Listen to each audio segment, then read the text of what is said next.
Do you want to know what it is? You can see it when you look out your window or when you turn on your television.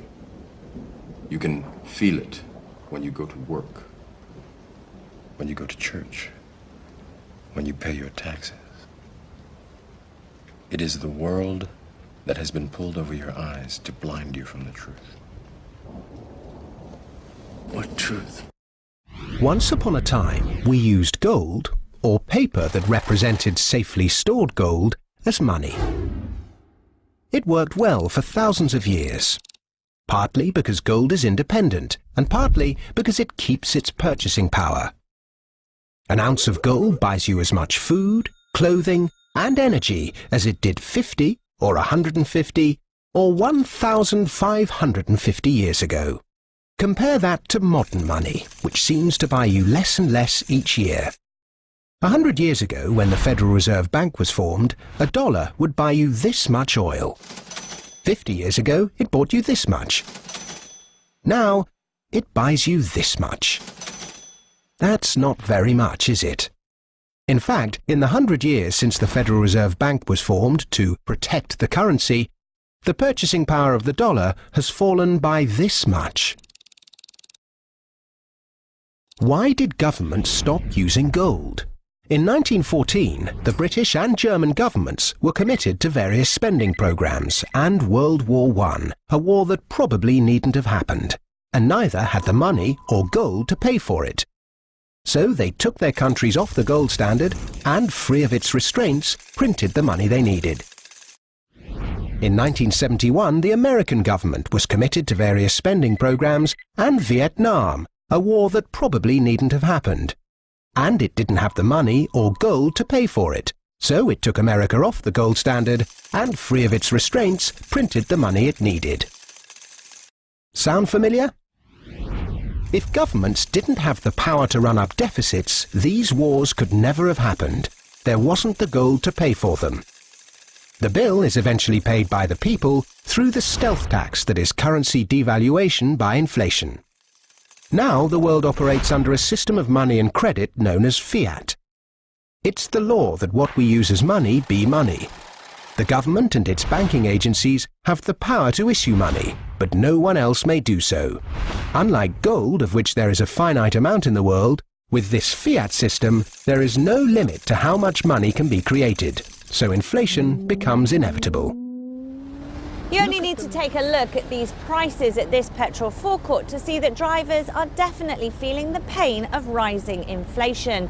Drivers are already paying $15 million a day more for petrol than they did a year ago, which means getting from A to B is just going to get even more expensive. I'm filling up cars every day. I drive for a living, so there is a big impact, but what can we do? It goes up daily almost, or certainly weekly. It goes up by at least 2p a week. It's ridiculous. I can't see how something can go up. If we were talking about cat food or something, it doesn't go up by 2p a week. The price of produce in China is rising so quickly that everyday items like an apple or a bag of carrots have become too expensive for average Chinese people living on small salaries. Citizens are calling for price controls, but the Chinese regime has been slow to act. Here's that story. As China experiences high inflation, with rates hitting 4.5%, the price of produce at markets and retail outlets across the country has gone up drastically. Chinese citizens are wondering how they will continue to afford to buy produce when staples like green peppers and carrots have tripled or quadrupled in price. In the United States, that's a big problem. It's also a global problem. There are people in other countries rioting over food prices. Prices of onions have gone up a lot in India, for example. Rice, staples of diets for people in many parts of the world are becoming sort of too expensive for them to afford, and it's a bit of a crisis, frankly.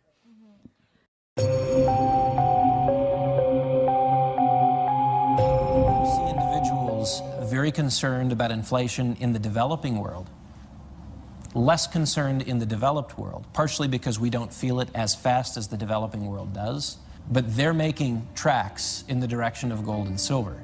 Why are they buying it? Are they buying it because they're gold bugs? No. Are they buying it because they're fascinated with the shimmer and shine of the metal? No.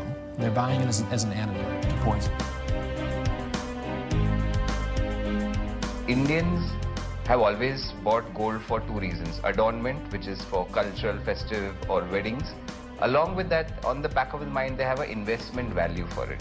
Whether it's a family in India, China, France, the UK, they're all faced with the same dilemma. Demand in India rising 70% last year. In China, 54% last year for both gold and silver. The Industrial Commercial Bank of China with the World Gold Council has set up a program that allows individuals to invest as little as 1 gram of gold per day into a savings account denominated in gold.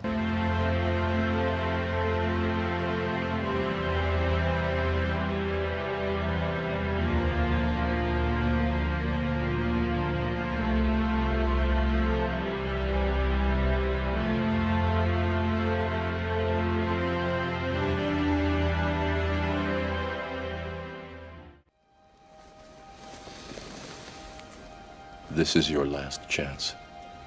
After this, there is no turning back. You take the blue pill, the story ends. You wake up in your bed and believe whatever you want to believe. You take the red pill, you stay in Wonderland, and I show you how deep the rabbit hole goes.